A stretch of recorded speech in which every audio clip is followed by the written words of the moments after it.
Good evening, everyone, and welcome to tonight's Strategy of the Week presentation titled Midas Touch ETFs.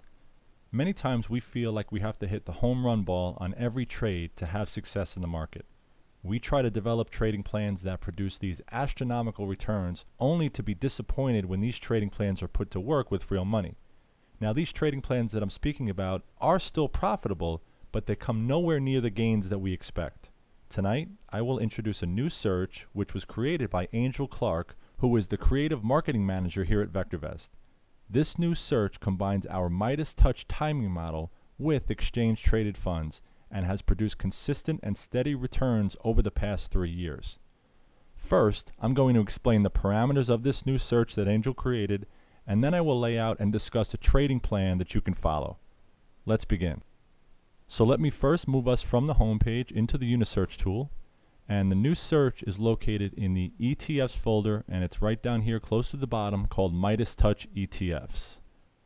Now, because this search uses custom moving averages on some of our proprietary fields, ProTrader is required to have access to this search. ProTrader is an add-on module, and if you're interested in taking out a free 2-week trial, just give our office a call, and our consultants will be more than happy to set you up with that trial. I'll go ahead and close our search directory, and I'll begin with the third parameter here. It says stock sector equals ETFs. So we're not looking at the entire database of 8,000 stocks. We're only focusing in on the exchange-traded funds, and there are currently over 1,200 ETFs in the database.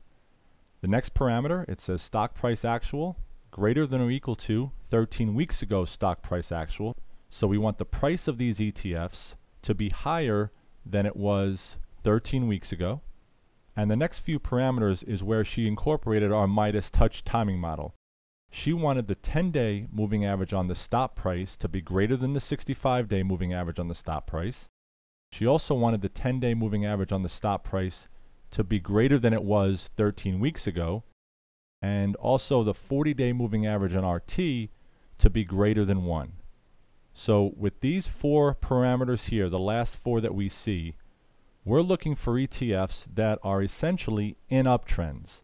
We're also looking for rather liquid ETFs. We want the average volume to be greater than or equal to 500,000 shares, but the relative timing to be less than 1.4. So she wanted ETFs that were in uptrends, but she wanted to catch those ETFs before they made their big run.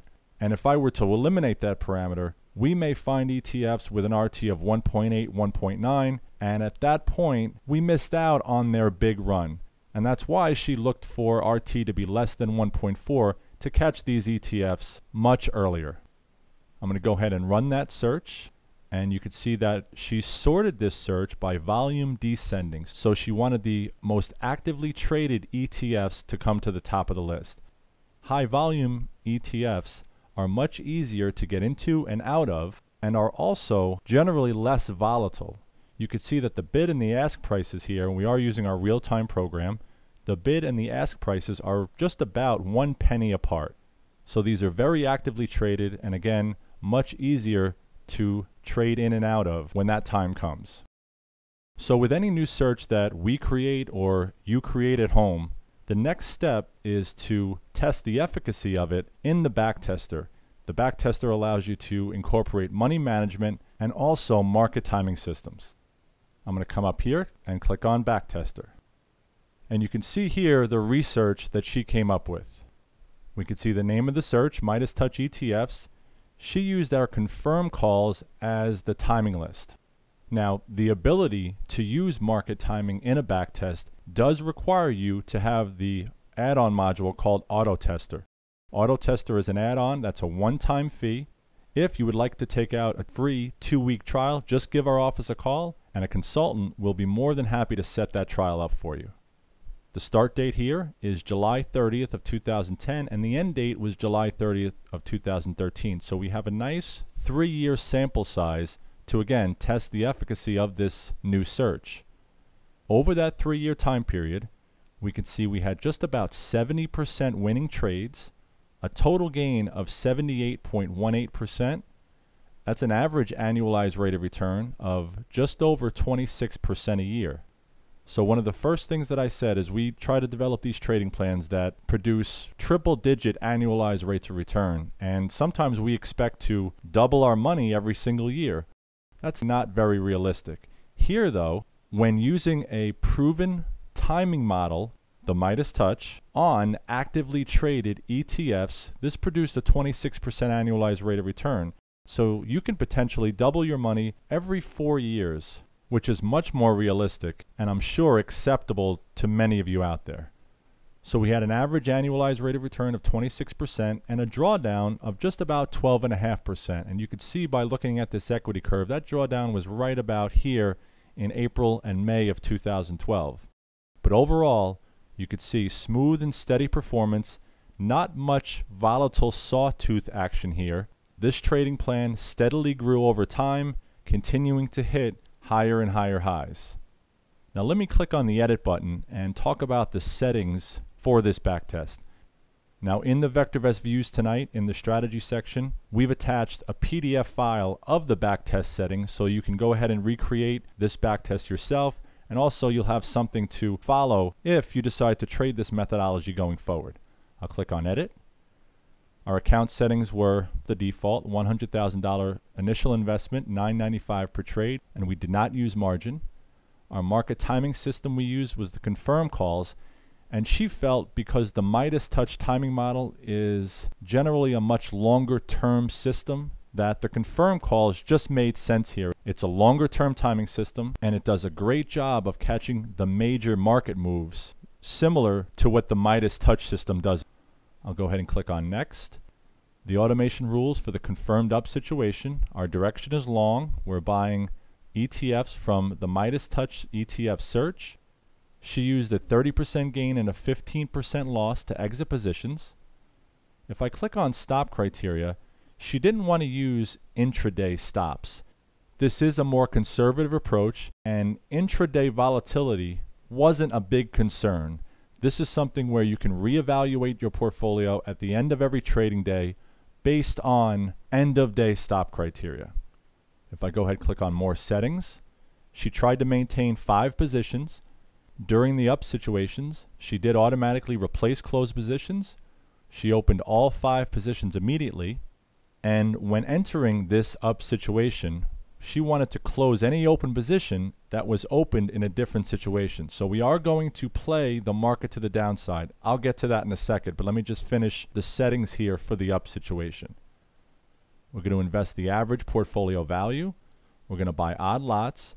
We don't want to repurchase a stock that we currently own, and we keep the default settings at the bottom the same. I'll click on next.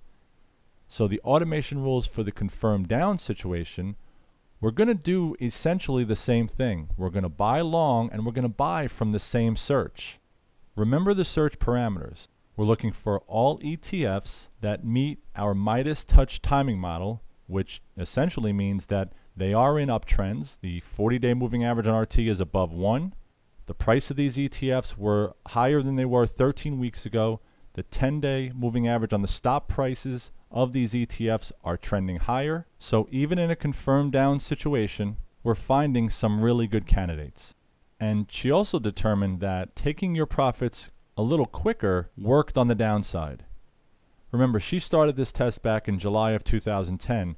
We've been in a bull market the entire time. And bull market conditions are categorized as longer uptrends and shorter downtrends. So it makes sense here that we want to take profits much more quickly on the downsides because these downsides haven't lasted very long or don't last very long in bull market conditions. We kept our stop loss though at 15%. I'll go ahead and click on stop criteria. We didn't simulate intraday stops here as well. More settings, try to maintain 5 positions. On the downside, we didn't automatically replace closed positions. For the same reasons that I mentioned earlier, we're in a bull market. So with these short-lived downtrends, we don't want to get ourselves in a situation where we're replacing ETFs just as the market establishes a bottom and starts heading higher.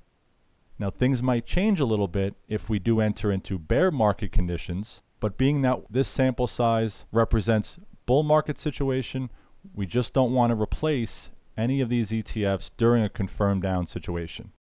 We're going to open all 5 positions immediately, and we're going to close any open position that was opened in a different situation. So every time the signal changes, we're going to sell out of our existing positions and just reverse course. We're going to rebalance our portfolio and begin entering into positions that have established new uptrends at that point in time. We're going to invest the average portfolio value and the same settings as the up situation, odd lots. We're not going to repurchase a stock that we currently own, and the default settings at the bottom are the same. I'll go ahead and click on cancel. So the performance looks great, 70% winners, a relatively smooth equity curve, with this exception right here back in April of 2012. But again, our maximum drawdown was during that time, but it was no more than 12.5%. Let me come up to the top here and take a look at some portfolio analysis reports. I'll click on reports and we'll go to the situational summary report.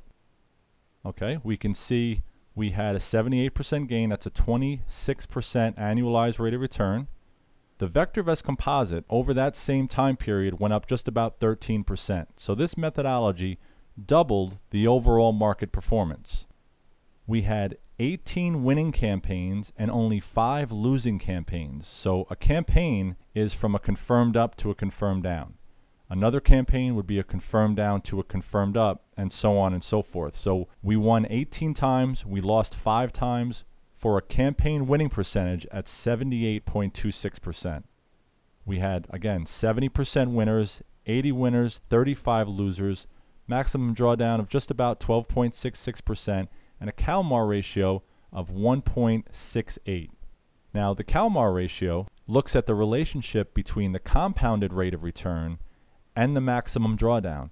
The lower the CalMAR ratio, the worse the methodology performed on a risk-adjusted basis over the specified time period.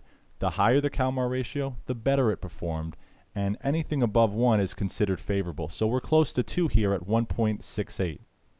If I scroll down to the bottom here, we can see the different situations, and again, we only lost 5 times, and those 5 losers were very minimal, no more than 2.7%. So many times, slow and steady really does win the race. We don't have to swing for the fences with every trade to have success. This here is a methodology that has produced consistent and steady returns over the last 3 years using a more conservative instrument like an ETF. Well, that concludes tonight's Strategy of the Week presentation, but P.S. we will be holding a live Q&A webcast dealing with tonight's Strategy of the Week presentation on Tuesday at 2 p.m. Eastern Time.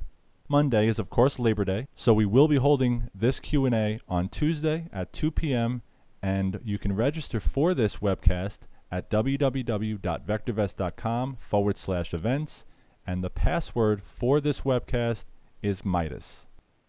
I hope everybody has a happy and safe holiday weekend. Good night.